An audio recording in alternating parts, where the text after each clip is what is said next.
اعوذ باللہ من الشیطان الرجیم، بسم اللہ الرحمن الرحیم۔ Page number 261۔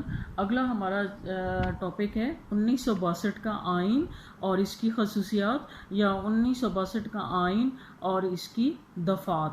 یہ بھی آ سکتا ہے کہ 1962 کا آئین بیان کریں اور اس کی اسلامی دفعات بیان کریں، تو اس میں سے جو اسلام سے ریلیٹڈ باتیں ہوں گی، انٹروڈکشن تو آپ نے کروانا ہی ہوگا، پھر یہ قانون کیسے آئین بنا اور وہ بھی لکھنا ہوگا، اور اس کے بعد پھر اس میں جو اسلام سے ریلیٹڈ چیزیں ہیں وہ اسلامی دفعات میں آئیں گی، وہ اس میں سے یعنی چن کے لکھ لینی ہے۔ تو یہ 3 طرح کے سوال آ سکتے ہیں۔ اچھا، 1956 کا آئین تقریباً 2.5 سال تک نافذ رہا، اور پھر اس کے بعد 8 اکتوبر 1958 کی رات فوج کے سربراہ محمد ایوب خان نے ملک میں مارشل لا نافذ کیا، اور ساتھ ہی 1956 کے آئین کو کال عدم قرار دے دیا۔ کال عدم قرار دے دیا مطلب یہ کہ اس کو ختم کر دیا۔ تو ایوب خان نے مارشل لا کے خاتمے کے لیے قدم اٹھاتے ہوئے سپریم کورٹ کے چیف جسٹس شہاب الدین کی قیادت میں ایک 10 رکنی آئینی کمیٹی تشکیل دی، جس نے 6 مئی 1960 کو اپنی رپورٹ ایوب خان کو پیش کی۔ کمیٹی کی رپورٹ کی بیشتر تجاویز سے ایوب خان نے اتفاق نہ کیا، اس لیے انہوں نے اس رپورٹ پر غور کرنے کے لیے ایک 7 رکنی کمیٹی تشکیل دی، جس کے سربراہ اس وقت کے وزیر خارجہ منظور قادر مقرر ہوئے۔ وہ کیوں مقرر ہوئے؟ اس وجہ سے کہ وہ ماہر قانون دان تھے، اور اس کمیٹی نے آئینی کمیشن کی سفارشات پر غور کرنے کے ساتھ ساتھ اپنی طرف سے بھی کچھ سفارشات مرتب کی۔ ان تمام سفارشات پر اکتوبر 1961 کی گورنروں کی کانفرنس میں غور کیا گیا اور ان کی منظوری دی گئی۔ اس کے ساتھ ہی ایک آئینی کمیٹی تشکیل دی گئی، جس کے ذمے نیا آئین مرتب کرنا لگایا گیا۔ تو اس کمیٹی نے بہت جلدی اپنا کام ختم کیا، اور یعنی ملک کا جو نیا آئین تھا نا وہ بنا لیا، جسے صدر ایوب خان نے منظور کر لیا، اور آپ نے 1 مارچ 1962 کو ریڈیو پر قوم سے خطاب کرتے ہوئے اس آئین کے نفاذ کا اعلان کیا، اور یہ آئین 1962 کا آئین کہلاتا ہے۔ مطلب یہ ہے کہ جب پاکستان بنا تو اس وقت پاکستان کا اپنا کوئی آئین نہیں تھا، آپ کو جیسے پتہ ہے۔ تو گورنمنٹ آف انڈیا ایکٹ 1935 میں تھوڑی سی ترامیم کر کے تو اس کو فی الوقت نافذ العمل قرار دیا گیا ملک کے کام چلانے کے لیے۔ پھر بہت زیادہ تگدو کے بعد، بہت لمبے عرصے کے بعد، تقریباً 10 سال لگے تھے 1956 کا آئین بنانے میں، پاس ہونے میں۔ وہ جب بن گیا تو اب اس آئین کے تحت کام کرنے والے لوگوں کو جب ہٹا دیا گیا، مارشل لا کا اپنا ایک دور ہوتا ہے وہ آیا، تو پھر مارشل لا ایڈمنسٹریٹر نے چاہا کہ وہ قانون بھی ایسے بنائے کہ جو اس کی اپنی خیالات کے مطابق ہو، جو اس کی اپنے کیا کہتے ہیں کہ مرضی کا ہو، ٹھیک ہے۔ تو اس وجہ سے انہوں نے پھر وہ آئین بھی ختم کر دیا، اور یہ 1962 کا آئین اپنی مرضی سے تشکیل دلوایا، ٹھیک ہے۔ تو ابھی ہم دیکھتے ہیں کہ اس کی کون کون سی خصوصیات ہیں 1962 کے آئین کی خصوصیات۔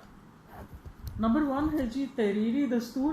دنیا کے تمام نئے دستوروں کی طرح، یعنی دنیا کے تمام آئین کی طرح 1962 کا دستور بھی تحریری تھا، یعنی ریٹن فارم میں تھا، اور 1956 کے دستور سے زیادہ یہ ضخیم کا مطلب ہوتا ہے موٹا، ہیوی، اس کی دفعات خصوصیات وہ زیادہ ہیں۔ یہ دستور 250 دفعات اور 5 گوشواروں اور 8 ترامیم پر مشتمل تھا۔ یہ 250 دفعات، 5 گوشواروں اور 8 ترامیم پر مشتمل تھا۔ اس کے بعد ہے جی نمبر 2 وفاقی آئین۔ یہ آئین وفاقی طرزی حکومت کی غمازی کرتا تھا، کیونکہ اسلامی جمہوریہ پاکستان کا وفاق مشرقی اور مغربی 2 صوبوں پر مشتمل تھا، جن کی الگ الگ صوبائی حکومتیں قائم تھیں، نیز مرکز اور صوبوں کے اختیارات کو بھی دستور میں واضح کر دیا گیا اور ان امور کی نشاندہی کر دی گئی جن میں مرکز کو صوبوں پر بالادستی حاصل تھی۔ بالادستی حاصل تھی کہ کون سی چیزیں ہیں جن میں صوبوں کا اپنا اختیار نہیں ہے، وہ مرکز کی مرضی کے مطابق کریں گے۔ اگر مرکز نہیں چاہے گا تو وہ انہیں وہ کام وہ جو اصول ہیں جو لاگو کیے ہیں ان کو ہٹانا بھی پڑ جائے گا۔ اگلا ہے جی نمبر 3، اللہ تعالیٰ کی حاکمیت۔ 1962 کے آئین میں واضح کیا گیا کہ پوری کائنات میں اصل اقتدار اللہ تعالیٰ کو حاصل ہے۔ یہ اقتدار پاکستان میں اللہ تعالیٰ کی مقدس امانت کے طور پر اللہ تعالیٰ کی مقرر کردہ حدود کے اندر پاکستان کے عوام کے ہاتھ میں رہے گا۔ اگلا پوائنٹ ہے مملکت کا نام۔ آئین کی روح سے مملکت کا نام پہلے صرف جمہوریہ پاکستان رکھا گیا، بعد ازاں لوگوں کے اصرار پر اسے تبدیل کر کے اسلامی جمہوریہ پاکستان کا نام دیا گیا۔ یہ یاد رکھیے گا کہ پہلے صرف جمہوریہ پاکستان، پھر جب لوگوں نے شور مچایا تو پھر اسلامی جمہوریہ پاکستان رکھا گیا۔ اگلا ہے جی صدر کا مسلمان ہونا۔ آئین کی روح سے صدر کے لیے مسلمان ہونا لازمی قرار دیا گیا۔ اگلا نمبر ہے اسلام کے اجتماعی اصولوں کی پیروی۔ جمہوریت، آزادی، مساوات، رواداری، معاشرتی انصاف، ایسے اصولوں کو ملک میں نافذ کیا جائے گا۔